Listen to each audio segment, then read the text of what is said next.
हमारे दोस्त लोग बोलते हैं कि हम लोग एक दिन का सफर करते हैं, हालत खराब हो जाती है, या 24-24 घंटे हो जाते हैं पीठ बिस्तर पे लगाए हुए। लेकिन अल्लाह तबारक व तआला से यही दुआ भी करते हैं कि जब तक जिस्म में जान है, ताकत है, अल्लाह ताला कुछ काम अगर ले रहा है तो अल्लाह ताला इसको कबूल भी फरमा ले, और लोगों के दिलों में जो मोहब्बत है, अकीदत है, अल्लाह ताला इसको भी बरकरार रखे और आखिरत में इसको नजात का जरिया बना दे। बस हमारी यही दुआ है, आमीन। मेरे भाइयों, मुझसे पहले आपने मुख्तलिफ उलमा की तकरीरों को सुना। अभी मुझसे ठीक पहले झारखंड की सरजमीन के नौजवान आलिम दीन शेख नूरुद्दीन साहिल साहब, गालिबन मैंने पूरी तकरीर नहीं सुनी, आखिर का थोड़ा सा हिस्सा मैंने सुना, गालिबन वो सहाबे किराम की अजमत पर आपके सामने खिताब कर रहे थे। उनके पहले झारखंड ही की सरजमीन से आए हुए शेख अबुल कलाम सलफी हफिज़हुल्लाह ने कयामत के ताल्लुक से बहुत सारी बातें आपके सामने रखी। आज मैं आपके सामने जो बात रखना चाहता हूं वो ये समझ लीजिए कि बस कुरान की एक आयत मैंने पढ़ी है, उसी आयत को थोड़ा सा एक्सप्लेन कर देना है, समझा देना है। अगर वो बात हमारी समझ में आ गई तो समझिए कि हमारी तकरीर कामयाब हो गई। तो आइए पहले कुरान करीम की उस आयत का तर्जमा और मतलब देखते हैं जो अभी मैंने आपके सामने खुतबे मसनूना के बाद पढ़ी। यह आयत सूरतुल बकरा की है, कुरान के दूसरे पारे की आयत।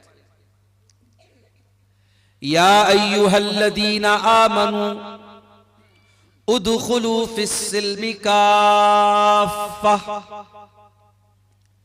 ऐ ईमान वालो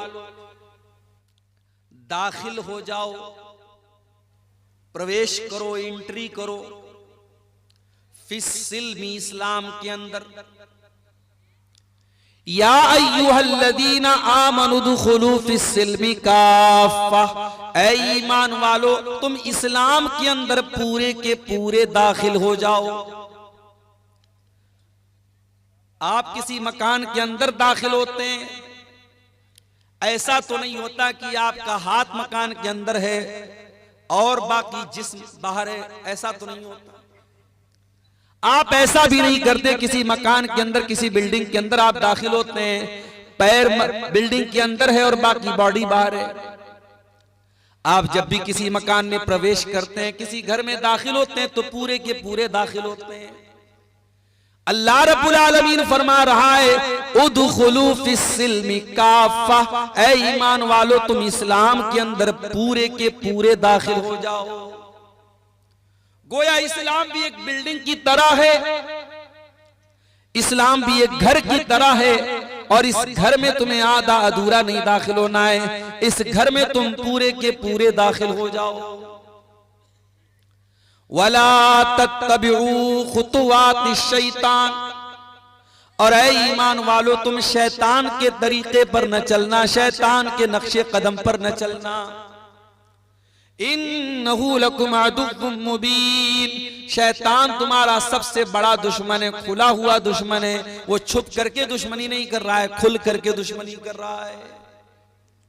भाई एक दुश्मन हमारा वो होता है, दुश्मन है लेकिन हमको मालूम नहीं है, उससे बचना थोड़ा मुश्किल होता है। शैतान कोई ऐसा दुश्मन नहीं है जो छुपा हुआ है, शैतान पहले दिन से हमारा दुश्मन है। हमारे बाप आदम को इसी ने जन्नत से निकलवाया, हमारी मां हव्वा को इसी ने जन्नत से निकलवाया।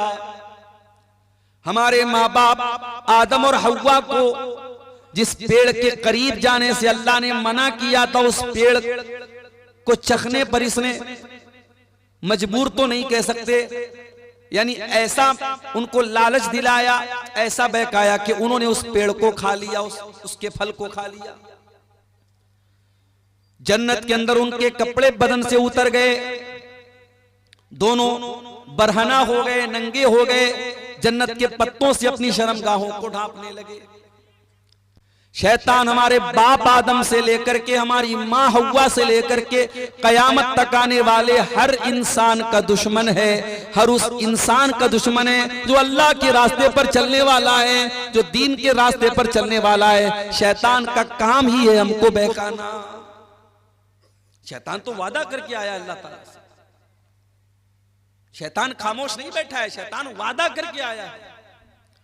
सुम्मा लातियन्नहुम मिन बैनि ऐदीहिम व मिन खल्फिहिम व अन ऐमानिहिम व अन शमाइलिहिम व ला तजिदु अक्तरहुम शाकिरीन। आय अल्लाह, मैं तेरे ज्यादातर बंदों को बहकाऊंगा। आय अल्लाह, आगे से भी बहकाऊंगा, पीछे से भी बहकाऊंगा, दाएं तरफ से भी बहकाऊंगा, बाएं तरफ से भी बहकाऊंगा। आय अल्लाह, हर तरफ से तेरे बंदों को बहकाऊंगा। वला तजिदु अक्तरहुम शाकिरीन, और तेरे ज्यादातर बंदे तेरे नाशुक्रे हो जाएंगे। नाशुक्रे हैं कि नहीं? बड़े बड़े पढ़े लिखे लोग हैं, काबिल लोग हैं, वेल एजुकेटेड हैं, वेल क्वालिफाइड हैं, सूरज के आगे हाथ जोड़ रहे हैं, चांद की इबादत कर रहे हैं, पेड़ की इबादत कर रहे हैं, नदी के आगे हाथ जोड़ रहे हैं, सांड को देख करके, गाय को देख करके उसके आगे हाथ जोड़ रहे हैं, गाय का पेशाब पी रहे हैं, गाय का गोबर खा रहे हैं। आपके गुवाहाटी के अंदर औरत की शर्मगाह की मूर्त बनी, उसकी इबादत हो रही है, शर्मगाह की पूजा, शर्मगाह की इबादत हो रही है। इससे बढ़ करके अल्लाह ताला की नाशुक्री क्या होगी?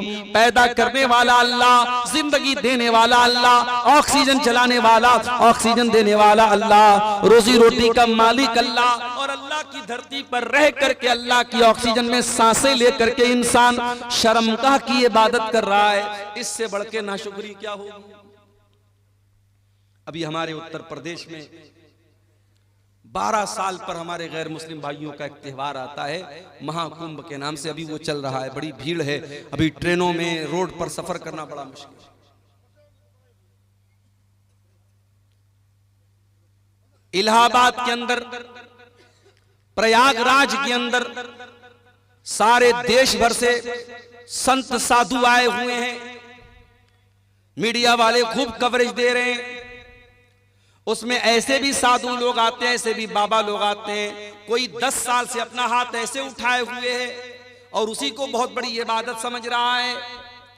कोई नंगा हो करके, मादर जात बरहना है, नंगा है, बदन पर एक कपड़ा नहीं, शर्मगाह नजर आ रही है। औरत आती है, उस नंगे बाबा के आगे सजदा करती है, उसकी शर्मगाह को छू करके आशीर्वाद लेती है, और मीडिया वाले उसको कवरेज दे रहे हैं। मेरे प्यारे साथियों, इस मंजर को देख करके इंसानियत भी शर्मा जाए, इंसान भी शर्मा जाए कि ये क्या हो रहा है। शर्मगाह की इबादत हो रही है और इंसान नंगा घूम रहा है, और उसको दीन समझा जा रहा है, उसको सवाब समझा जा रहा है। ये सारे मनाजिर देखने के बाद क्या हमारे और आपके दिल में ये जज्बा पैदा नहीं होता कि ऐ अल्लाह, तेरा बहुत बड़ा करम और एहसान है कि तूने हमें मुसलमान बनाया है। हमारी औकात नहीं थी, हमारी हैसियत नहीं थी कि हम अपनी सूझबूझ से इस दिन को कबूल करते।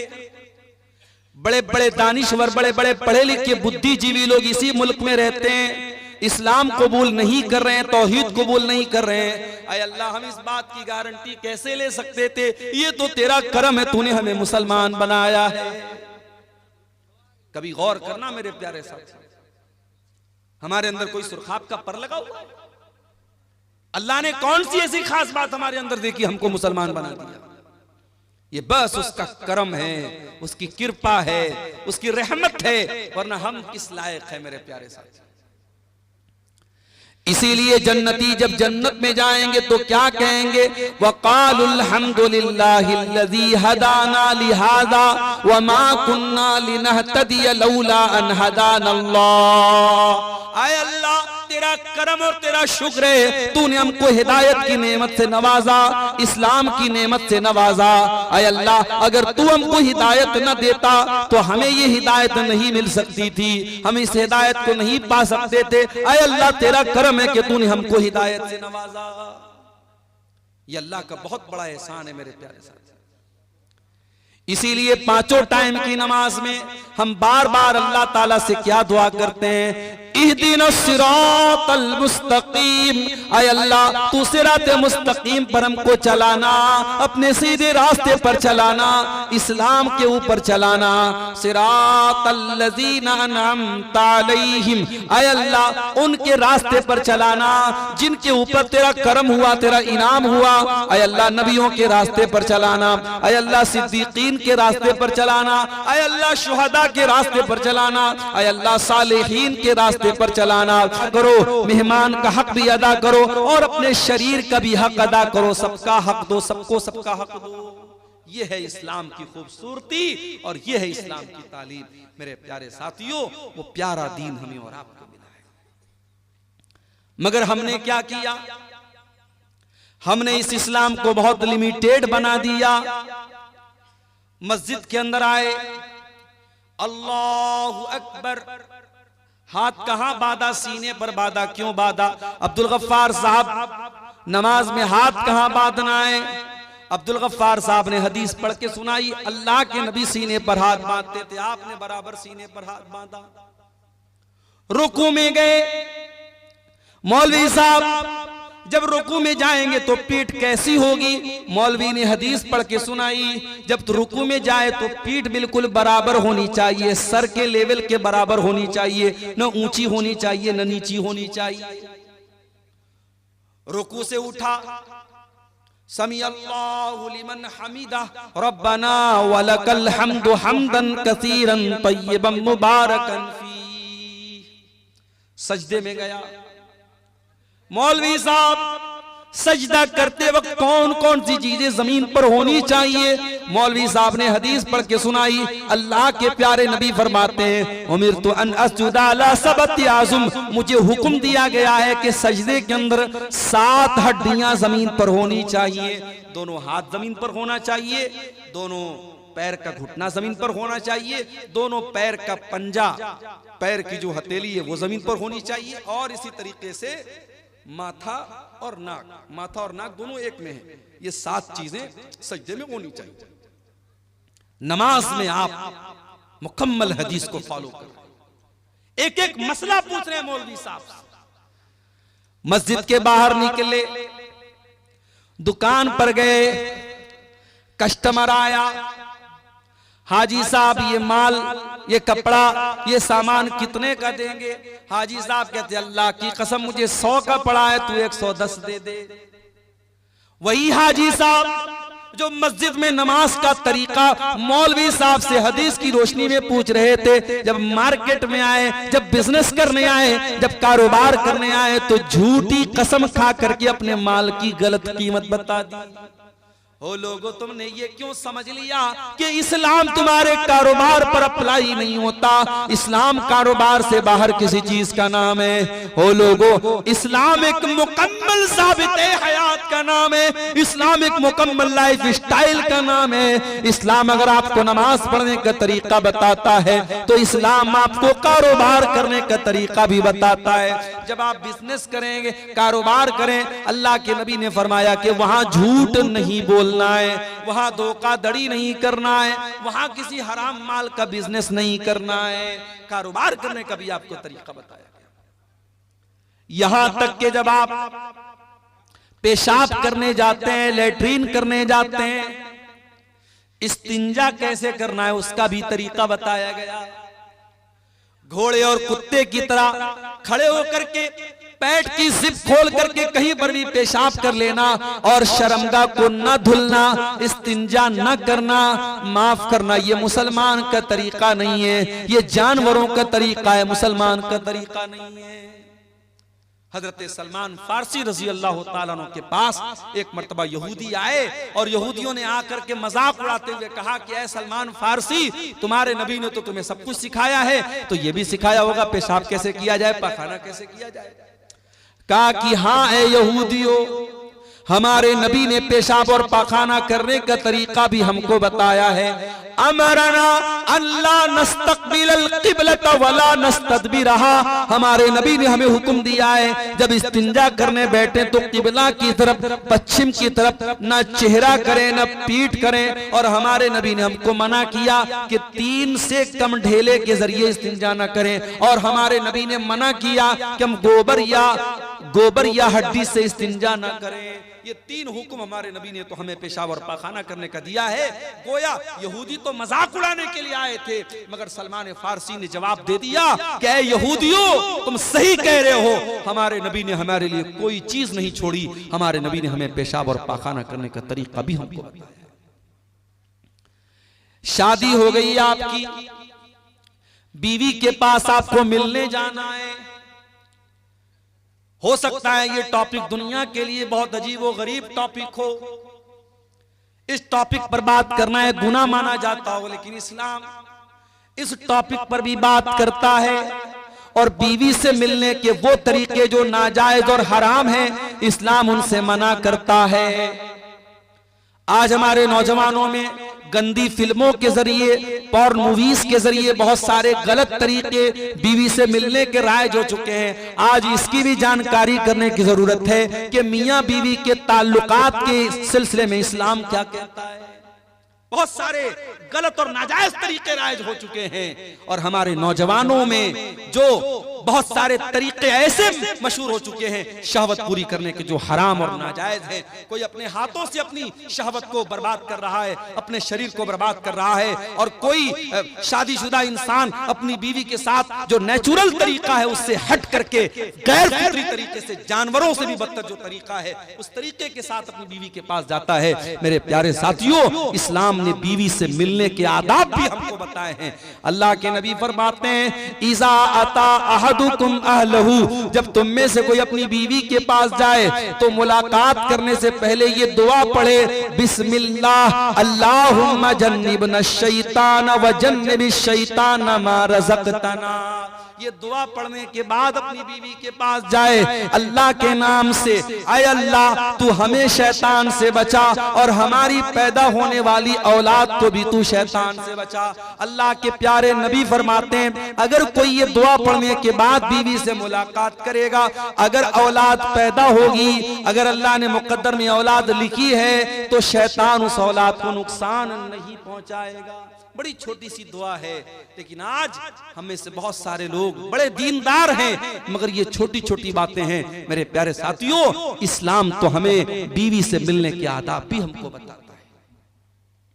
और आगे बढ़िए, शादी ब्याह उसको हमने बिल्कुल खारिज कर दिया इस्लाम से। चाहे आपके इस इलाके की अंसारी बिरादरी हो, चाहे हमारे बनारस के अंसारी समाज के लोग हों, चाहे आपके कटिहार के शेरशाबादी समाज के लोग हों, मुसलमानों में शादी में बहुत सारी फजूल किस्म की रस्मों रिवाज आ गई। कहीं जहेज धड़ल्ले से चल रहा है, बाकायदा डिमांड हो रही है। हमारे पहचान के एक साहब हैं, वो बिहार, एक बेतिया एक जगह है बिहार में, बेतिया के रहने वाले, कई बेटियां हैं उनकी, सरकारी टीचर हैं।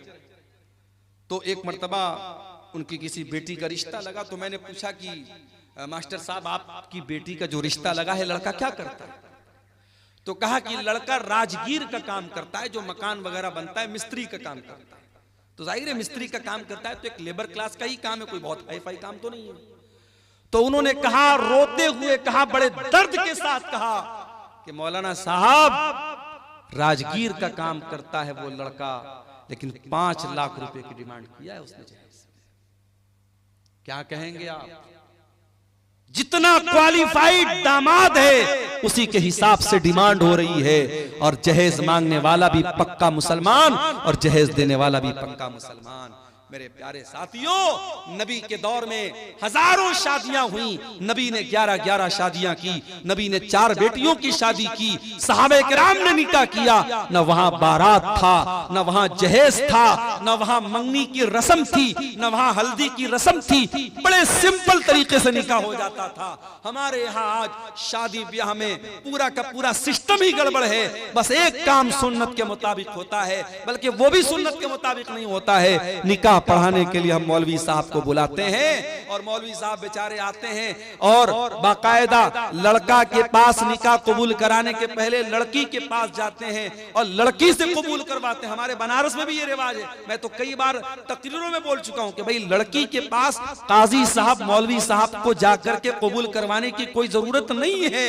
इस्लाम में लड़की को कबूल नहीं करना है, कबूल करने का काम लड़के को करना है। अभी कल की बात मैं आपको बताऊं, बनारस में एक निकाह पढ़ाना था, हमारे एक दोस्त की बहन की भाई की शादी थी, निकाह पढ़ाने में गया तो अब वो सिस्टम तो वही था, लड़की के यहाँ भी जाना था, पर्दा लगा हुआ था, उधर लड़की बैठी है, अब फलां बिनते फलां आपका निकाह फलां के साथ हो रहा है, क्या आपको कबूल है? लड़की अंदर से रो रही है, बेचारी तड़प रही है, उसकी माँ समझा रही है, चची लोग समझा रही, बेटा बोल दे बोल दे बोल दे। बड़ी देर के बाद लड़की बोलती हाँ कबूल है। अच्छा भाई, निकाह नामा में लेकर के गया था मैंने, उसमें बता दिया भाई लड़की की यहाँ साइन करा लो, सिग्नेचर करा लो। अब निकाह नामा जब अंदर से आया बाहर तो देखा इतनी बड़ी सी पेन उसके साथ, खूबसूरत सी पेन, उस पर जो है नग वगैरह जड़े हुए हैं और मोर का पंख लगा हुआ है और उस पर इंग्लिश में कुछ लिखा हुआ है। मैंने देखा तो लिखा तो कबूल है, उस पेन के ऊपर लिखा हुआ है कबूल है। तो आजकल ये ड्रामेबाजी चल रही है, दुल्हन के लिए बाकायदा ऐसा दुपट्टा आ रहा है, दुपट्टे पर लिखा रहता फलाने की दुल्हन, अब्दुल्ला की दुल्हन, अब्दुर्रहमान की दुल्हन, यानी जब तक वो बेचारी दुपट्टा नहीं पहनेगी लोग नहीं समझेंगे कि किसकी दुल्हन है, किसी और की दुल्हन समझ लेंगे उसको। अजीब व गरीब तमाशे हो रहे हैं। नकाब पहन करके लड़कियां आजकल चलती हैं, नकाब के ऊपर एक पट्टी बनी है, पट्टी पर क्या लिखा, इस्लाम की शहजादी। अरे कैसी तू शहजादी है रे, कैसी शहजादी है तू नकाब की को बदनाम कर रही है। अगर वाकई में तो इस्लाम की शहजादी है तो अपने इस नकाब को सिंपल कर ले। आज देहातों में बहुत सारी जगहों पर देखते हैं नकाब के ऊपर लाइट लगी है, खूबसूरत सी लाइट लगी चमक रही। अरे भाई नकाब के ऊपर लाइट का क्या काम है? तो ये सब ढकोसलेबाजी हम कर रहे हैं मेरे प्यारे साथियों, माफ करना, इस्लाम इन ढकोसलेबाजियों का नाम नहीं है। इस्लाम बड़ा सिंपल दीन है, दूसरे के तरीके पर और दूसरों के नक्शे कदम पर चलने की कोशिश मत करो मेरे प्यारे साथियों। अल्लाह के नबी ने फरमाया लतत्तबिउन्ना सुनन मन कान क़ब्लकुम शिब्रम बिशिब्रिन व ज़िराम बिज़िरा। ऐ मेरी उम्मत के लोगों, तुम अपने से पहले के लोगों के तरीके पर चलोगे। अगर वो एक बालिस्त चले तो तुम भी एक बालिस्त चलोगे, अगर वो एक हाथ चले हैं तो तुम भी एक हाथ चलोगे। हत्ता लौ सलकू जो रज़ब अगर तुमसे पहले के लोग किसी जानवर के बिल में चले जाएंगे तो तुम भी बिल में चले जाओगे। अंधी तकलीद दूसरों की करने की वजह से आज हमारी कौम मेरे प्यारे साथियों बर्बाद हो। और आगे बढ़िए, इस्लाम में पूरे के पूरे दाखिल हो जाओ। हाजी साहब मस्जिद में गए, मौलवी साहब से नमाज का तरीका तो पूछ लिया, मस्जिद के बाहर आए, अपने सगे भाई की जमीन को हत्या करके बैठ गए, अपने पड़ोसी की जमीन पर नाजायज कब्जा करके बैठ गए। ओ हाजी साहब, ये जमीन आपके साथ तो नहीं जाएगी दुनिया से। ओ मेरे भाई, जिस दिन तुम मर जाओगे ये सारी जमीन तो दूसरों की हो जाएगी, ये सारा माल तो दूसरों का हो जाएगा, सब ठाट पड़ा रह जाएगा जब लाद चलेगा बंजारा। कब्र की 2 गज जमीन के अंदर सबको जाना है, सब छोड़ के जाना है। ये जमीनें यही रह जाएंगी, ये जायदादें यही रह जाएंगी, ये खेत खलियान यही रह जाएगा, ये तिजोरियां यही रह जाएंगी, ये बैंक बैलेंस दूसरों के नाम हो जाएगा।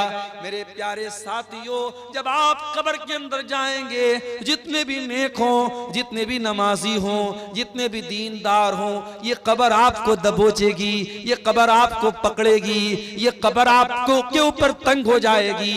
नबी के सहाबी थे साद बिन मुआज रजी अल्लाह तआला अन्हु, इंतकाल हो गया। नबी के इतने बड़े सहाबी इंतकाल हो गया कि अल्लाह के नबी ने उनके इंतकाल के मौके पर फरमाया, इhtazal मौतु li साद इब्न मुआज। आज साद इब्न मुआज का इंतकाल हुआ है। आज इनके इंतकाल पर अल्लाह का अर्श भी हिलने लगा है। इनके जनाजे में 70,000 फरिश्ते जमीन पर उतरे थे। इनका बदन भारी भरकम था। जब जनाजा उठाया गया तो जनाजा बड़ा हल्का मालूम हो रहा था। बाज मुनाफिकों ने कहा कि अरे जनाजा तो बड़ा हल्का मालूम हो रहा है। अल्लाह के प्यारे हबीब ने फरमाया, इन्ना लहू हमलतन गैरुकुम, ऐ मेरे सहाबा, ये साद बिन मुआज का जनाजा है, इसके जनाजे में फरिश्ते भी शामिल हैं। इनके जनाजे को फरिश्तों ने उठा के रखा है। इतने बड़े सहाबी थे साद बिन मुआज रजी अल्लाह तआला। साद बिन मुआज को कब्र में उतारा जाने लगा।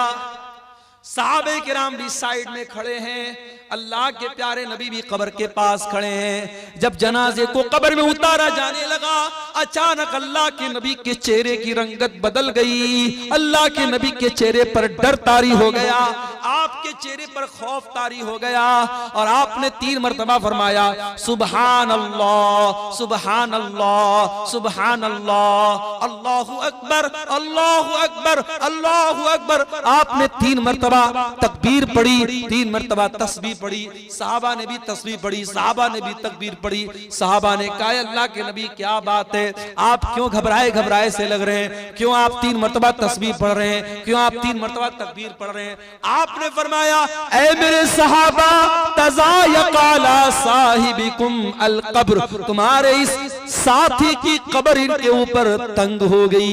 इनकी कब्र ने इनको दबोचा था, इनकी कब्र ने इनको पकड़ा था और जितनी देर इनकी कब्र ने इनको पकड़ा था, ऐ मेरे सहाबा, मैं भी डर गया और मैंने अल्लाह की तस्बीह पढ़ी, अल्लाह की तकबीर पढ़ी। ऐ मेरे सहाबा, इन्ना लिल कब्रि ज़ग़ततन लौ नजा मिनहु अहदुन लनजा साद इब्न मुआज। अगर कब्र के दबोचने से कोई बच जाता तो साद बिन मुआज बच जाते। हो लोगो, जब नबी का सहाबी नहीं बचा, हमारी और आपकी क्या हैसियत है। ओ नमाजियों, ओ तहज्जुद पढ़ने वालों, ओ रोजा रखने वालों, ओ कुरान पढ़ने वालों, ये कब्र तो तुमको भी पकड़ेगी, ये कब्र तो तुमको भी दबोचेगी।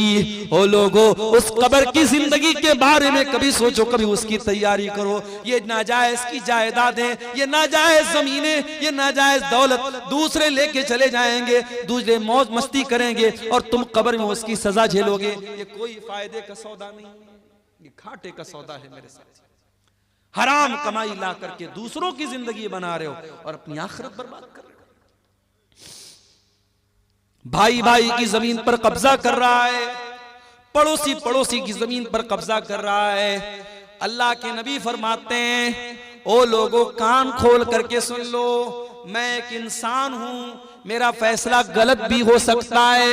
हो सकता है कि 2 लोग जमीन का फैसला मेरे पास कराने के लिए आए और एक इंसान बड़ी चिकनी चुपड़ी बात करने वाला हो और उसकी बात के फेवर में मैं फैसला कर दूं और दूसरे के खिलाफ कर दूं, जिसका हक था उसको न मिले दूसरे को दे दूं। ऐसा हो सकता है, मैं इंसान हूं, मुझसे गलती हो सकती है। ऐ मेरे सहाबा, अगर कभी ऐसा हो जाए और जमीन जिसकी नहीं थी मैंने जमीन उसके हक में दे दी, तो कान खोल करके सुन लो, इन्नमा अक़तउ लहू क़िताअतम मिनन नार, मैं जमीन का टुकड़ा नहीं दे रहा हूं, मैं जहन्नम की आग का टुकड़ा दे रहा हूं। ओ जमीनों में बेईमानी करने वालों, ओ जायदादों में दूसरों का हक मारने वालों, अल्लाह के वास्ते तौबा कर लो।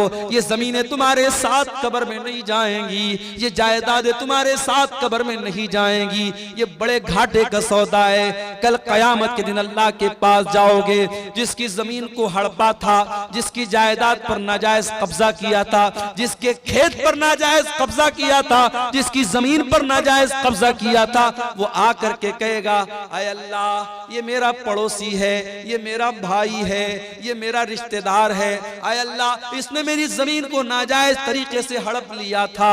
अल्लाह वहां ये नहीं कहेगा, अय बंदे, तू जमीन के बदले जमीन दे दे, तू पैसे के बदले पैसा दे दे, दुनिया में पैसे के बदले पैसा दे सकते हो, जमीन के बदले जमीन दे सकते हो। अल्लाह के यहाँ करेंसी चेंज हो जाएगी। सऊदी अरब में इंडिया का पैसा नहीं चलता, पाकिस्तान में इंडिया का पैसा नहीं चलता, बांग्लादेश में टका चलता, इंडिया का पैसा नहीं चलता, रियाल सऊदी अरब में रियाल चलता, इंडिया का पैसा नहीं चलता। ओ लोगों, कयामत के दिन की करेंसी क्या होगी? वहां दुनिया का पैसा नहीं चलेगा, वहां दुनिया की जमीन नहीं चलेगी। वहां अगर किसी का हक मारा है तो आपको अपनी नेकी देना पड़ेगा, आपको अपनी नमाज देना पड़ेगा, आपको अपना रोजा देना पड़ेगा, आपको अपना सदका खैरात देना पड़ेगा, आपको अपनी ज़कात देनी पड़ेगी। और जब सारी नेकी खत्म हो जाएगी और फिर भी कोई लाइन में खड़ा है, अय अल्लाह इसने मेरा भी हक मारा है, मेरी जमीन पर भी कब्जा किया है, मेरे साथ भी ज्यादती की है, अल्लाह के नबी फरमाते हैं कि फिर सामने वाले के गुनाह इसके ऊपर लादे जाएंगे। और जो इंसान दुनिया से बहुत सारी नेकी लेकर के आया था, वही इंसान गुनाहों से लदा हुआ जहन्नम की आग में फेंक दिया जाए। इसलिए मेरे प्यारे साथियों, मैं फिर से वही आयत पढ़ रहा हूं सूरह बकरा की, या अय्युहल्लज़ीना आमनू उदखुलू फिस्सिल्मि काफ़ा, ऐ ईमान वालो इस्लाम में पूरे के पूरे दाखिल हो जाओ। अपने कारोबार में भी मुसलमान बनो, अपनी जमीन जायदाद के मामले में भी मुसलमान बनो, हुकूकुल्लाह के मामले में भी मुसलमान बनो, हुकूकुल इबाद के मामले में भी मुसलमान बनो। अगर बाप हो एक अच्छे बाप बनो, बेटे हो एक अच्छे बेटे, शौहर हो एक अच्छे शौहर, सारे गांव के लिए बहुत अच्छे हो। बीवी से कभी प्यार से बात नहीं करते, अरे तू कैसा नबी का मानने वाला है? तेरे नबी अपनी बीवियों के नखरे उठाया करते थे, बीवियों के साथ हंसी मजाक किया करते थे। अल्लाह के प्यारे नबी फरमाते हैं, खैरुकुम खैरुकुम li ahlihi व अना खैरुकुम li ahली। ओ लोगो, तुम में सबसे बेहतरीन इंसान वो है जो अपनी बीवी के लिए अच्छा है, और मैं अपनी बीवी के लिए सबसे अच्छा हूँ। प्यारे नबी अपनी बीवियों के लिए सबसे अच्छे थे। ओ लोगों, अच्छे शौहर बनो, अच्छे बाप बनो। आज तो हमारा हाल क्या है? हमारे बच्चों को तो मोबाइल पालता है। 3 साल का बच्चा है, खाना नहीं खाता, माँ ने यूट्यूब दे दिया। 5 साल का बच्चा है, बच्चा परेशान कर रहा था, माँ ने मोबाइल दे दिया। आपका बच्चा तो मोबाइल से पल रहा है, यूट्यूब से पल रहा है। ओ लोगों, अपने बच्चों को टाइम दो। कैपिटल है आपके स्टेट की, नुसरत जहां नाम की एक लड़की, 5 टाइम की नमाजी, रोजेदार, उलमा के बयान सुनने वाली, एक दीनी बैकग्राउंड, एक रिलीजियस बैकग्राउंड से ताल्लुक रखने वाली लड़की मुर्तद हो जाती है और नुसरत जहां से निशा सिंह बन जाती है। कभी आपने सोचा कि ये वाकयात क्यों हो रहे हैं? आपके लिए तो एक न्यूज है साहब, अखबार में खबर आ गई, हमने एक न्यूज की तरह, एक समाचार की तरह सुन लिया। माफ करना मेरे प्यारे भाइयों, अगर आपकी कौम की कोई लड़की निशा सिंह बन रही है नुसरत जहां से, तो पूरी कौम के लिए सोचने का मकाम है। पूरी कौम के चेहरे के ऊपर बहुत बड़ा थप्पड़ है कि आप अपने दीन की अहमियत भी अपनी कौम की बच्चियों को न बता सके। ओ साल में एक बार जलसा करा करके अपनी लड़कियों को दीन सुनाने वालों, तुम्हारी बेटियां अगर दीन की अहमियत को जानती, अगर इस्लाम की नेमत को जानती, तो कोई नुसरत जहां आज निशा सिंह न बनती। इस्लाम को जाना ही नहीं हमने, इस नेमत की कद्र कीमत को जानती अगर वो औरत, तो कभी मेरे प्यारे साथियों इस्लाम को छोड़ने की जुर्रत न करती। अरे इस्लाम तो वो नेमत है जिसको पाने के लिए सहाबे किराम ने सब कुछ कुर्बान कर दिया। इस्लाम तो इतनी बड़ी नेमत है। सुमैया बिन्त खय्यात को देखो, जवान बेटा सामने खड़ा हुआ है। अबू जहल कहता है, बूढ़ी माँ, ऐ सुमैया, तेरा जवान बेटा सामने खड़ा है, हम नहीं चाहते तुझे तेरे बेटे के सामने नंगा कर दे। ऐ सुमैया, तू इस्लाम को छोड़ दे, वरना तेरे बेटे के सामने तुझे नंगा कर देंगे। सोचो मेरे भाइयों, एक माँ के लिए कितनी अज़ियत की बात है, उसके जवान बेटे के सामने उसको बरहना कर दिया जाए। ऐ सुमैया, तू बूढ़ी हो चुकी है, तेरे बदन में कमजोरी आ चुकी है, मगर तेरा ईमान तो फौलाद के जैसा मजबूत है। सुमैया ने जवान बेटे के सामने नंगा हो जाना गवारा कर लिया, मगर तौहीद को छोड़ना गवारा न किया, इस्लाम को छोड़ना गवारा न किया। और चश्मे फलक ने वो मंजर भी देखा, एक बूढ़ी औरत के बदन से कपड़े उतार लिए गए, जवान बेटे के सामने उसको बरहना कर दिया गया। इतने पर अबू जहल ने बस न किया, फिर कहा कि ये सुमैया, आखिरी मौका तुझे दे रहा हूं, इस्लाम को छोड़ दे वरना तुझे कत्ल कर दूंगा। बर्ची उठाया, सुमैया का इस्लाम को छोड़ने वाली थी, अबू जहल ने बर्ची उठाया और सुमैया की शर्मगाह के ऊपर दे मारा। ऐ सुमैया, तू अल्लाह को प्यारी हो गई, तू शहीद हो गई, तेरे बदन का खून गिर गया, अल्लाह की राह में शहीद होने वाली तू पहली खातून बन गई। और तूने दुनिया की आने वाली औरतों को ये पैगाम दे दिया, ऐ दुनिया की औरतों, तुम्हें दुनिया नाजुक समझेगी, तुम्हें दुनिया कमजोर समझेगी, तुम दुनिया को बता देना, अगर औरत के पास ईमान की दौलत और ईमान की ताकत हो, औरत से ज्यादा ताकतवर कोई नहीं होता है। ईमान की दौलत अगर औरत के पास है, औरत से ताकतवर कोई नहीं होता है। मेरे साथी, सुमैया से पूछो ईमान किसको बोलते हैं। ईमान की अजमत पूछना है, कोई बिलाल हबशी से पूछ ले। हाँ मेरे नौजवान साथियों, बिलाल तुम्हारी तरह स्मार्ट और हैंडसम तो नहीं था। बिलाल कोई तुम्हारी तरह घुंघराले बाल वाला तो नहीं था। बिलाल कोई तुम्हारी तरह गोरा चट्टा तो नहीं था, खूबसूरत तो नहीं था, हैंडसम तो नहीं था। बिलाल तो हबशा का एक गुलाम था, काला कलूटा था, उसकी पूरी बॉडी काली थी, मगर उस काले सीने में जो दिल था, बिलाल के सीने में जो दिल था, वो दिल अल्लाह ताला की मोहब्बत से भरा हुआ था।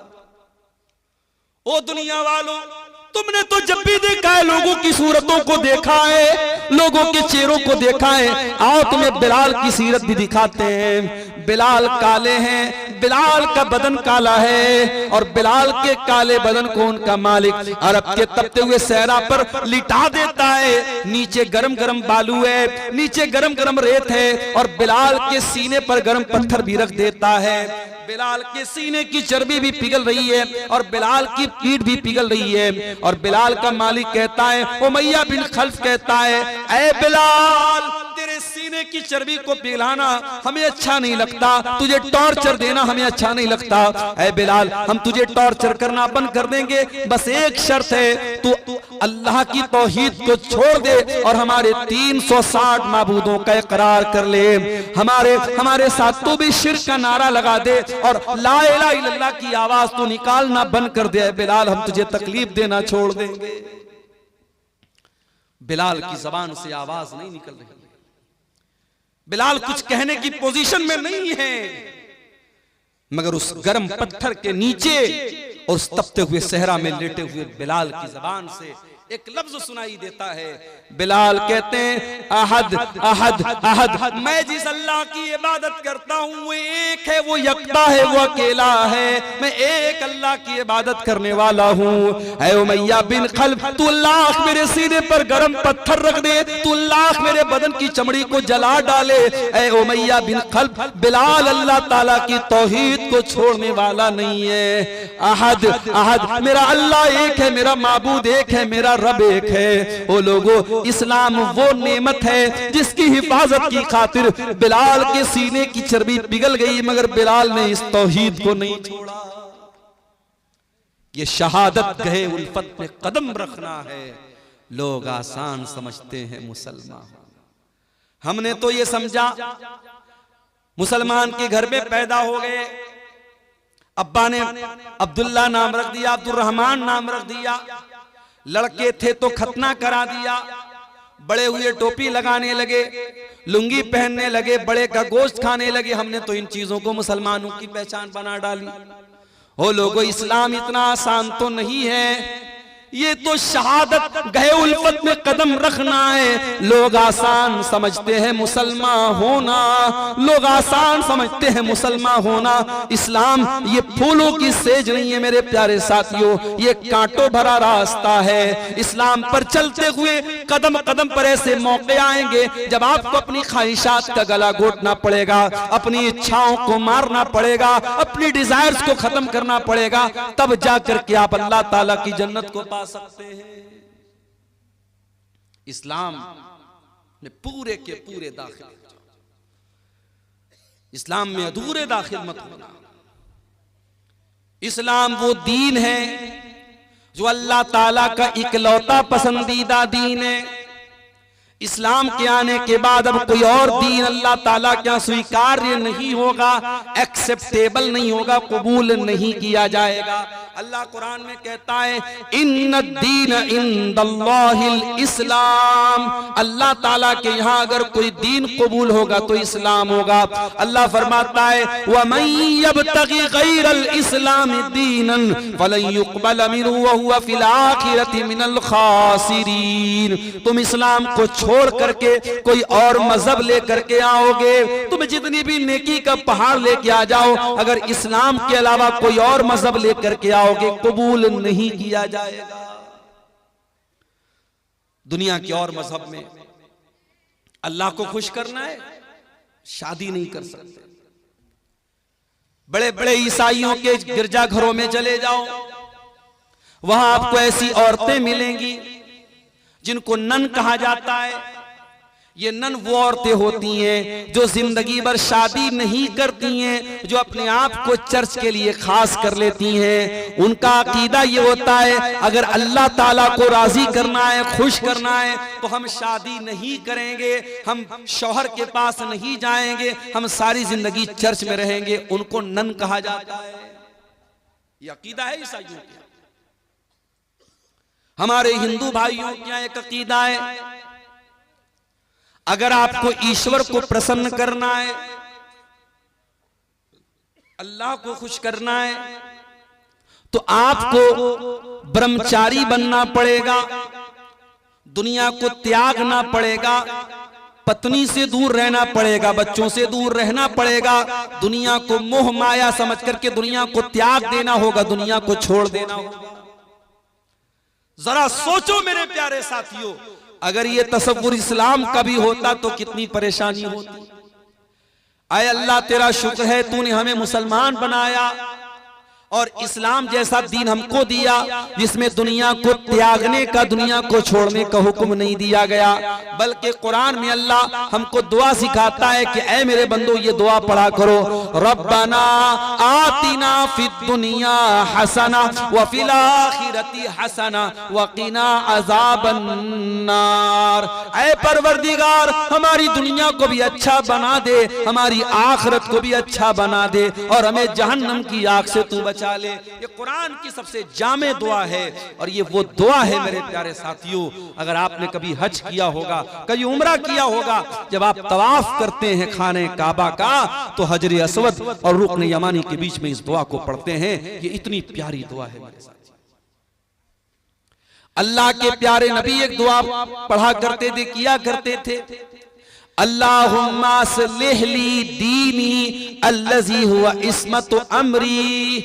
आय अल्लाह मेरे दीन को ठीक कर दे क्योंकि मेरे मामले की बुनियाद तो मेरे दीन के ऊपर है। व अस्लिह ली दुनियाया अल्लती फीहा माशी, और अल्लाह मेरी दुनिया को भी ठीक कर दे क्योंकि जिंदगी तो मुझको दुनिया के अंदर गुजारना है। व अस्लिह ली आखिरती अल्लती इलैहा मादी, और ऐ अल्लाह मेरी आखिरत को भी तू ठीक कर दे क्योंकि मरने के बाद लौट करके वही जाना है। वजालिल हयात ज़ियादतन ली फी कुल्ली खैर, और ऐ अल्लाह मेरी जिंदगी को ऐसा बना दे कि जिंदगी का हर दिन नेकी में इजाफे का सबब बन जाए, जिंदगी में हर दिन भलाई में इजाफा हो, नेकी में इजाफा हो। वजालिल मौत राहतन ली मिन कुल्ली शर, और ऐ अल्लाह जब तुम मौत देना तो ऐसी मौत देना कि हर तकलीफ से, हर शर से मुझको नजात मिल जाए।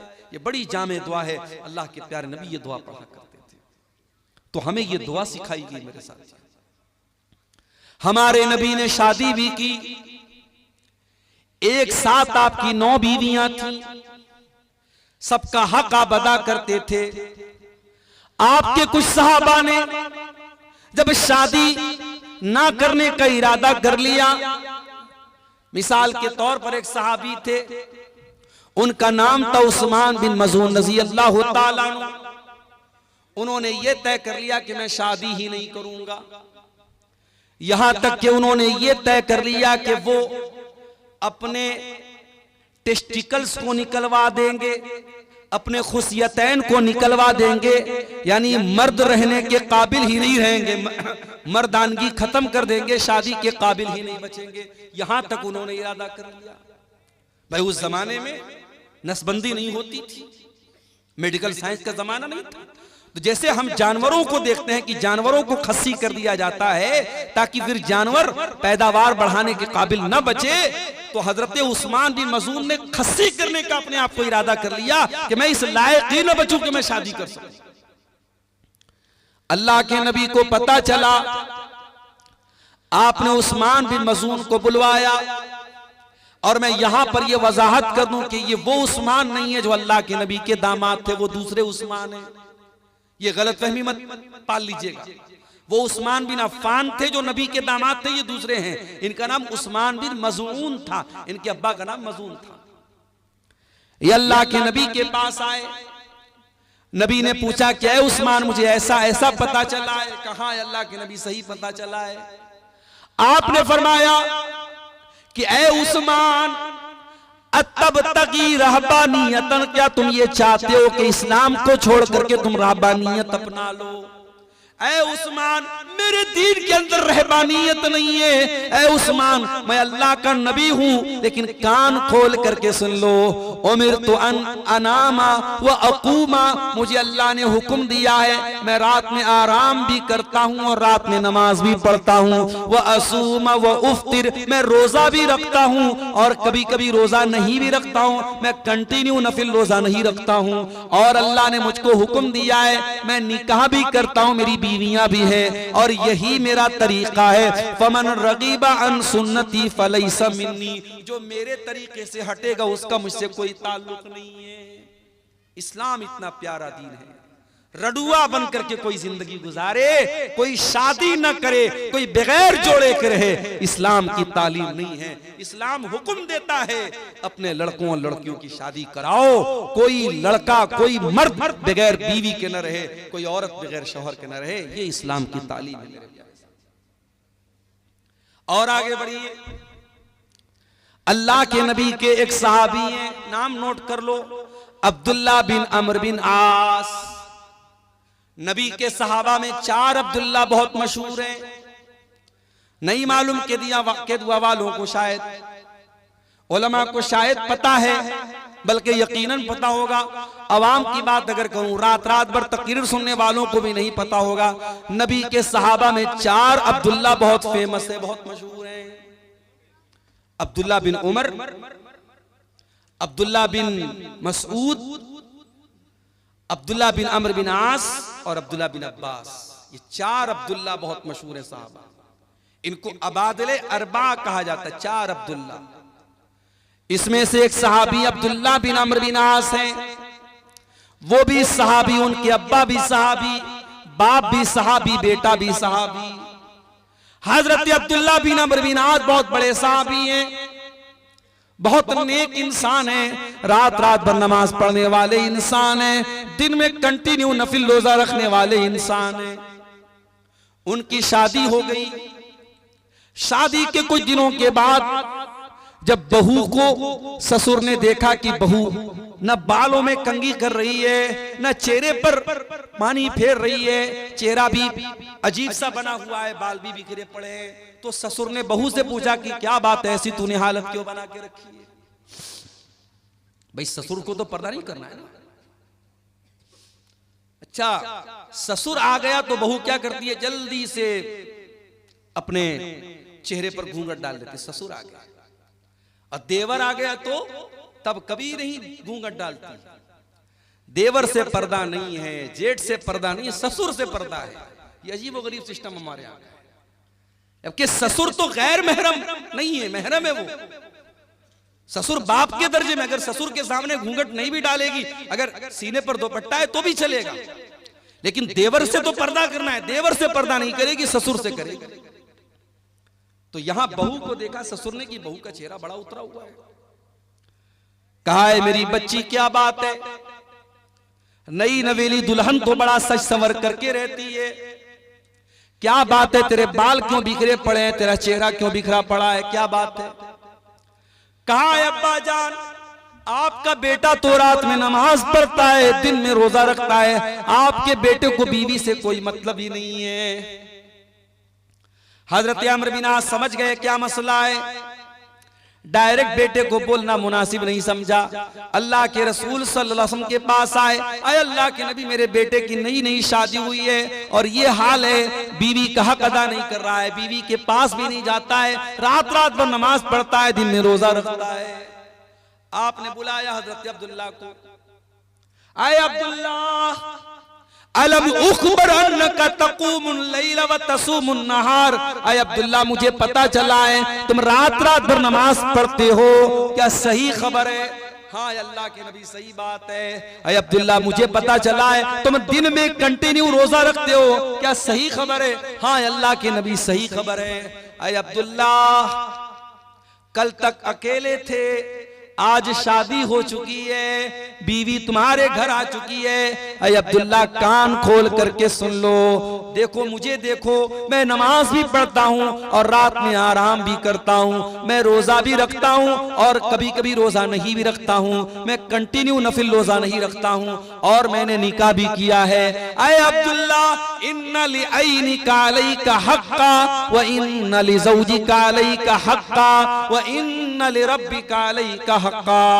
अय अब्दुल्ला तेरे शरीर का भी तेरे ऊपर हक है, तेरी बीवी का भी तेरे ऊपर हक है, तेरे रब का भी तेरे ऊपर हक है। अय अब्दुल्ला अल्लाह का हक भी अदा करो, बीवी का हक भी अदा। कैपिटल है आपके स्टेट के, नुसरत जहां नाम की एक लड़की, पांचों टाइम की नमाजी, रोजेदार, उलमा के बयान सुनने वाली, एक दीनी बैकग्राउंड, एक रिलीजियस बैकग्राउंड से ताल्लुक रखने वाली लड़की मुर्तद हो जाती है और नुसरत जहां से निशा सिंह बन जाती है।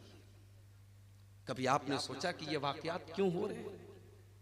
आपके लिए तो एक न्यूज है साहब, अखबार में खबर आ गई, हमने एक न्यूज की तरह, एक समाचार की तरह सुन लिया। माफ करना मेरे प्यारे भाइयों, अगर आपकी कौम की कोई लड़की निशा सिंह बन रही है नुसरत जहां से, तो पूरी कौम के लिए सोचने का मकाम है। पूरी कौम के चेहरे के ऊपर बहुत बड़ा थप्पड़ है कि आप अपने दीन की अहमियत भी अपनी कौम की बच्चियों को न बता सके।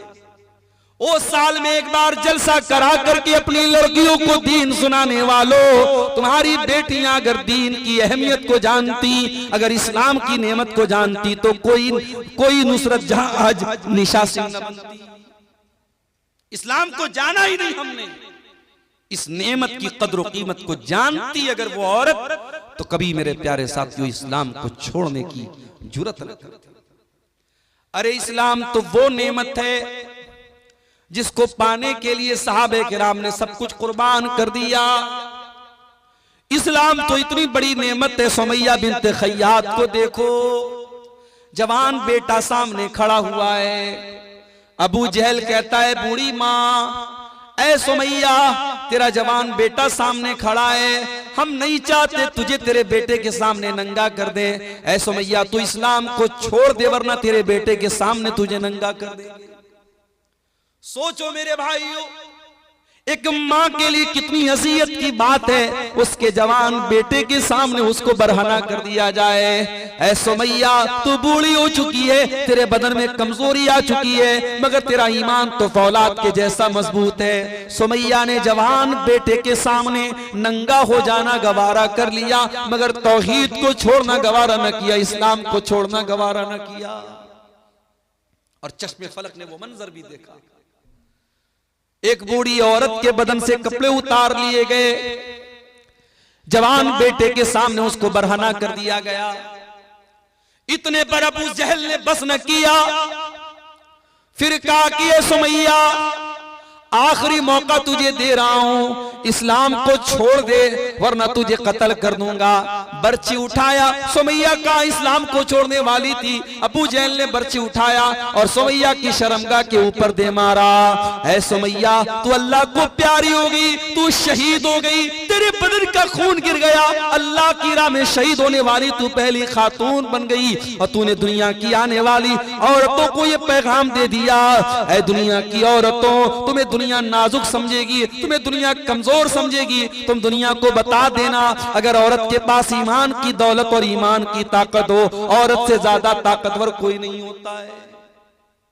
ईमान की दौलत अगर औरत के पास है, औरत से ताकतवर कोई नहीं होता है। सुमैया से पूछो ईमान किसको बोलते हैं? ईमान की अजमत पूछना है, कोई बिलाल हबशी से पूछ ले। हाँ मेरे नौजवान साथियों, बिलाल तुम्हारी तरह स्मार्ट और हैंडसम तो नहीं था। बिलाल कोई तुम्हारी तरह घुंघराले बाल वाला तो नहीं था। बिलाल कोई तुम्हारी तरह गोरा चट्टा तो नहीं था, खूबसूरत तो नहीं था, हैंडसम तो नहीं था। बिलाल तो हबशा का एक गुलाम था, काला कलूटा था। उसकी पूरी बॉडी काली थी, मगर उस काले सीने में जो दिल था, बिलाल के सीने में जो दिल था, वो दिल अल्लाह ताला की मोहब्बत से भरा हुआ था। ओ दुनिया वालों, तुमने तो जब भी देखा है लोगों की सूरतों को देखा है, लोगों के चेहरों को देखा है, आओ तुम्हें बिलाल की सीरत भी दिखाते हैं। बिलाल काले हैं, बिलाल का बदन काला है और बिलाल के काले बदन को उनका मालिक अरब के तपते हुए सहरा पर लिटा देता है। नीचे गरम गरम बालू है, नीचे गरम गरम रेत है और बिलाल के सीने पर गरम पत्थर भी रख देता है। बिलाल के सीने की चर्बी भी पिघल रही है और बिलाल की पीठ भी पिघल रही है। और बिलाल का मालिक कहता है, उमैया बिन खल्फ कहता है, ऐ बिलाल, तेरे सीने की चर्बी को पिघलाना हमें अच्छा नहीं लगता, तुझे टॉर्चर देना हमें अच्छा नहीं लगता। ऐ बिलाल, हम तुझे टॉर्चर करना बंद कर देंगे, बस एक शर्त है, तू अल्लाह की तौहीद को छोड़ दे और हमारे 360 माबूदों का इकरार कर ले। हमारे साथ तू भी शिर्क का नारा लगा दे और ला इलाहा इल्लल्लाह की आवाज तू निकालना बंद कर दे। बिलाल, हम तुझे तकलीफ देना छोड़ देंगे। बिलाल की जबान से आवाज नहीं निकल रही। बिलाल कुछ कहने की पोजीशन में नहीं है, मगर उस गर्म पत्थर के नीचे और उस तपते हुए सहरा में लेटे हुए बिलाल की जबान से एक लफ्ज सुनाई देता है। बिलाल कहते हैं, अहद अहद अहद, मैं जिस अल्लाह की इबादत करता हूँ वो एक है, वो यकता है, वो अकेला है, मैं एक अल्लाह की इबादत करने वाला हूँ। ऐ उमैया बिन खल्फ, तू लाख मेरे सीने पर गरम पत्थर रख दे, तू लाख मेरे बदन की चमड़ी को जला डाले, ऐ उमैया बिन खल्फ, बिलाल अल्लाह ताला की तौहीद को छोड़ने वाला नहीं है। अहद अहद, मेरा अल्लाह एक है, मेरा माबूद एक है, मेरा रब एक है। ओ लोगों, इस्लाम वो नेमत है जिसकी हिफाजत की खातिर बिलाल के सीने की चर्बी पिघल गई, मगर बिलाल ने इस तौहीद को नहीं छोड़ा। ये शहादत गए उल्फत पे कदम रखना है। लोग आसान समझते हैं मुसलमान, हमने तो ये समझा मुसलमान के घर में पैदा हो गए, अब्बा ने अब्दुल्ला नाम रख दिया, अब्दुर्रहमान नाम रख दिया, लड़के थे तो खतना करा दिया, बड़े हुए टोपी लगाने लगे, लुंगी पहनने लगे, बड़े का गोश्त खाने लगे। हमने तो इन चीजों को मुसलमानों की पहचान बना डाली। हो लोगों, इस्लाम इतना आसान तो नहीं है, ये तो शहादत गए उल्फत में कदम रखना है। लोग आसान समझते हैं मुसलमान होना, लोग आसान समझते हैं मुसलमान होना। इस्लाम ये फूलों की सेज नहीं है मेरे प्यारे साथियों, ये कांटों भरा रास्ता है। इस्लाम पर चलते हुए कदम कदम पर ऐसे मौके आएंगे जब आपको अपनी ख्वाहिशात का गला घोटना पड़ेगा, अपनी इच्छाओं को मारना पड़ेगा, अपनी डिजायर्स को खत्म करना पड़ेगा, तब जाकर के आप अल्लाह ताला की जन्नत को पा सकते हैं। इस्लाम में पूरे के पूरे दाखिल, इस्लाम में अधूरे दाखिल मत होना। इस्लाम वो दीन है जो अल्लाह ताला का इकलौता पसंदीदा दीन है। इस्लाम के आने के बाद अब कोई और दीन अल्लाह ताला क्या स्वीकार्य नहीं होगा, एक्सेप्टेबल नहीं होगा, कबूल नहीं किया जाएगा। अल्लाह कुरान में कहता है इन्नद्दीन इंदल्लाहिल इस्लाम, अल्लाह ताला के यहाँ अगर कोई दीन कबूल होगा तो इस्लाम होगा। अल्लाह फरमाता है वमन यब्तगी गैरल इस्लाम दीनन फलन युक़बल मिन्हु व हुवा फिल आखिरति मिनल खासिरीन। तुम इस्लाम को छोड़ करके कोई और मजहब लेकर के आओगे, तुम जितनी भी नेकी का पहाड़ लेके आ जाओ, अगर इस्लाम के अलावा कोई और मजहब लेकर के आओगे कबूल नहीं किया जाएगा। दुनिया के और मजहब में अल्लाह को खुश करना है, शादी नहीं कर सकते। बड़े बड़े ईसाइयों के गिरजाघरों में चले जाओ, वहां आपको ऐसी औरतें मिलेंगी जिनको नन कहा जाता है। ये नन वो औरतें होती हैं जो जिंदगी भर शादी नहीं करती हैं, जो अपने आप को चर्च के लिए खास कर लेती हैं। उनका अकीदा ये होता है अगर अल्लाह ताला को राजी करना है, खुश करना है, तो हम शादी नहीं करेंगे, हम शौहर के पास नहीं जाएंगे, हम सारी जिंदगी चर्च में रहेंगे। उनको नन कहा जाता है। ये अकीदा है ईसाइयों का। हमारे हिंदू भाइयों के यहाँ एक अकीदा है अगर आपको ईश्वर को प्रसन्न करना है,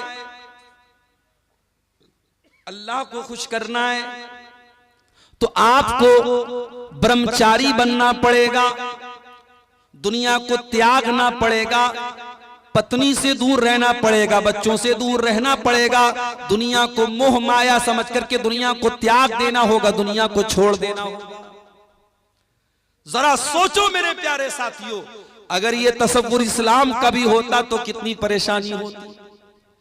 आए अल्लाह तेरा शुक्र है तूने हमें मुसलमान बनाया और इस्लाम जैसा दीन हमको दिया जिसमें दुनिया को त्यागने का, दुनिया को छोड़ने का हुक्म नहीं दिया गया।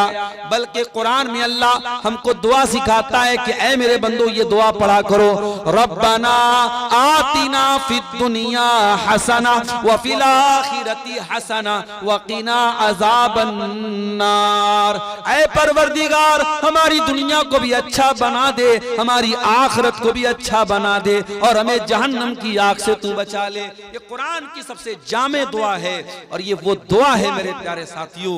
अगर आपने कभी हज किया होगा, कभी उम्रा किया होगा, जब आप तवाफ करते हैं खाने काबा का तो हजर अस्वद और रुकन यमानी के बीच में इस दुआ को पढ़ते हैं। ये इतनी प्यारी दुआ है मेरे साथी। अल्लाह के प्यारे नबी एक दुआ पढ़ा करते थे, किया करते थे, अल्लाहुम्मा अस्लिह ली दीनी अल्लज़ी हुवा इस्मतु अमरी। आय अल्लाह मेरे दीन को ठीक कर दे क्योंकि मेरे मामले की बुनियाद तो मेरे दीन के ऊपर है। व अस्लिह ली दुनियाया अल्लती फीहा माशी, और अल्लाह मेरी दुनिया को भी ठीक कर दे क्योंकि जिंदगी तो मुझको दुनिया के अंदर गुजारना है। व अस्लिह ली आखिरती अल्लती इलैहा मादी, और ऐ अल्लाह मेरी आखिरत को भी तू ठीक कर दे क्योंकि मरने के बाद लौट करके वहीं जाना है। वजालिल हयात ज़ियादतन ली फी कुल्ली खैर, और ऐ अल्लाह मेरी जिंदगी को ऐसा बना दे कि जिंदगी का हर दिन नेकी में इजाफे का सबब बन जाए, जिंदगी में हर दिन भलाई में इजाफा हो, नेकी में इजाफा हो।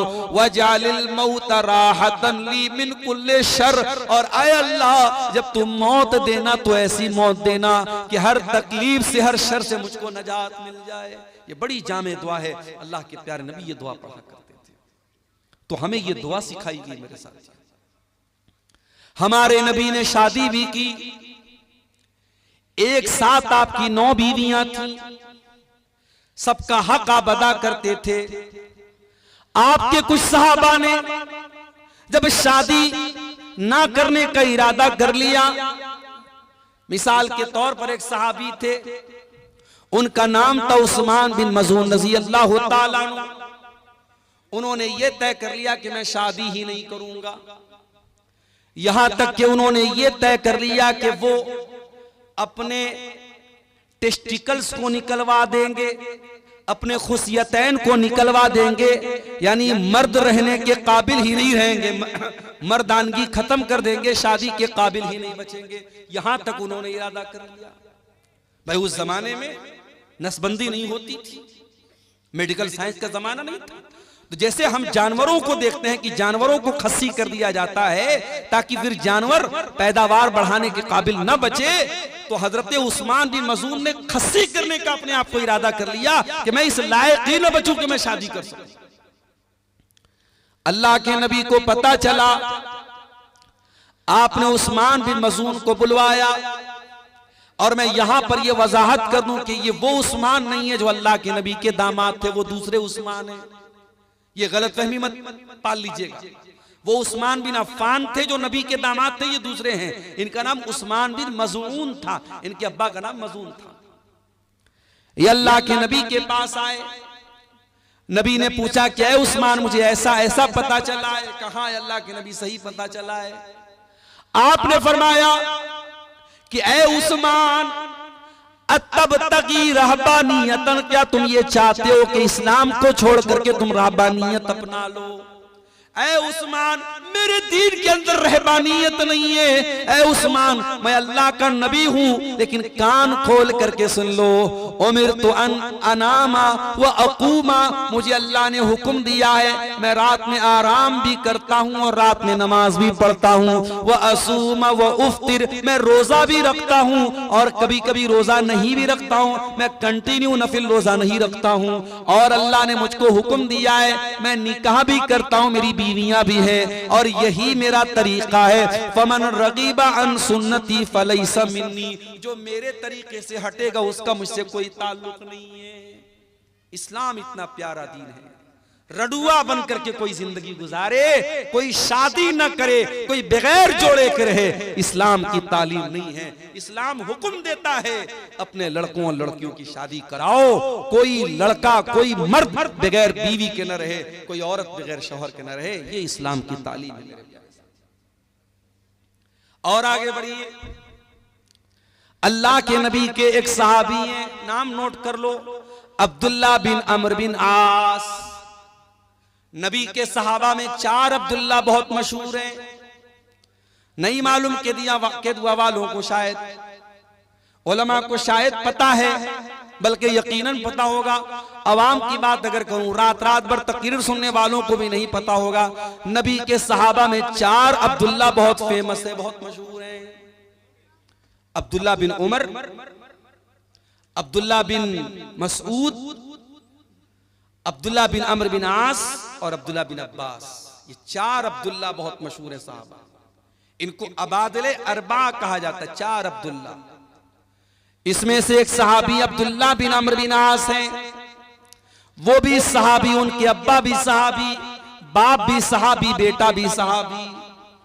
हजरत अब्दुल्ला बिन अमर बिन आस बहुत बड़े सहाबी हैं, बहुत नेक इंसान है, रात रात भर नमाज पढ़ने वाले इंसान है, दिन में कंटिन्यू नफिल रोजा रखने वाले इंसान है। उनकी शादी हो गई। शादी के कुछ दिनों के बाद जब बहू को ससुर ने देखा कि बहू न बालों में कंघी कर रही है, न चेहरे पर पानी फेर रही है, चेहरा भी अजीब सा बना हुआ है, बाल भी बिखरे पड़े हैं, तो ससुर ने बहू से पूछा कि क्या बात है, ऐसी तूने हालत क्यों बना के रखी है? भाई ससुर को तो पर्दा नहीं करना है ना। अच्छा, ससुर आ गया तो बहू क्या करती है, जल्दी से अपने चेहरे पर घूंघट डाल देती। ससुर आ गया और देवर आ गया तो तब कभी नहीं घूंघट डालती। देवर से पर्दा नहीं है, जेठ से पर्दा नहीं है, ससुर से पर्दा है। ये अजीब और गरीब सिस्टम हमारे यहाँ है। जबकि ससुर तो गैर महरम नहीं है, महरम है वो। ससुर बाप के दर्जे में, अगर ससुर के सामने घूंघट नहीं भी डालेगी, अगर सीने पर दुपट्टा है तो भी चलेगा, लेकिन देवर से तो पर्दा करना है। देवर से पर्दा नहीं करेगी, ससुर से करेगी। तो यहां बहू को देखा ससुर ने कि बहू का चेहरा बड़ा उतरा हुआ है। कहा है मेरी बच्ची क्या बात है, नई नवेली दुल्हन तो बड़ा सज संवर करके रहती है, क्या बात है, तेरे बाल क्यों बिखरे पड़े हैं, तेरा चेहरा क्यों बिखरा पड़ा है, क्या बात है? कहा है अब्बा जान, आपका बेटा तो रात में नमाज पढ़ता है, दिन में रोजा रखता है, आपके बेटे को बीवी से कोई मतलब ही नहीं है। हजरत अम्र बिन आस समझ गए क्या मसला है, डायरेक्ट बेटे को बोलना मुनासिब नहीं समझा। अल्लाह के रसूल सल्लल्लाहु अलैहि वसल्लम के पास आए, अरे अल्लाह के नबी मेरे बेटे की नई नई शादी हुई है और ये हाल है, बीवी का हक अदा नहीं कर रहा है, बीवी के पास भी नहीं जाता है, रात रात भर नमाज पढ़ता है, दिन में रोजा रखता है। आपने बुलाया हजरत अब्दुल्ला को, आए अब्दुल्ला अलम उखबर अन्नका तक़ूमुल लैल व तसूमुन नहार, आए अब्दुल्ला मुझे पता चला है तुम रात रात भर नमाज पढ़ते हो, क्या सही खबर है? हाँ अल्लाह के नबी सही बात है। आए अब्दुल्ला मुझे पता चला है तुम दिन में कंटिन्यू रोजा रखते हो, क्या सही खबर है? हाँ अल्लाह के नबी सही खबर है। आए अब्दुल्ला कल तक अकेले थे, आज शादी हो चुकी है, बीवी तुम्हारे घर आ चुकी है। अय अब्दुल्ला कान खोल करके सुन लो, देखो मुझे देखो, मैं नमाज भी पढ़ता हूँ और रात में आराम भी करता हूँ, मैं रोजा भी रखता हूँ और कभी कभी रोजा नहीं भी रखता हूँ, मैं कंटिन्यू नफिल रोजा नहीं रखता हूँ और मैंने निकाह भी किया है। अय अब्दुल्ला इन्ना लिअयनिका अलैका हक्का व इन्ना लिज़ौजिका अलैका हक्का व इन्ना लिरब्बिका अलैका हक्का। अय अब्दुल्ला तेरे शरीर का भी तेरे ऊपर हक है, तेरी बीवी का भी तेरे ऊपर हक है, तेरे रब का भी तेरे ऊपर हक है। अय अब्दुल्ला अल्लाह का हक भी अदा करो, बीवी का हक भी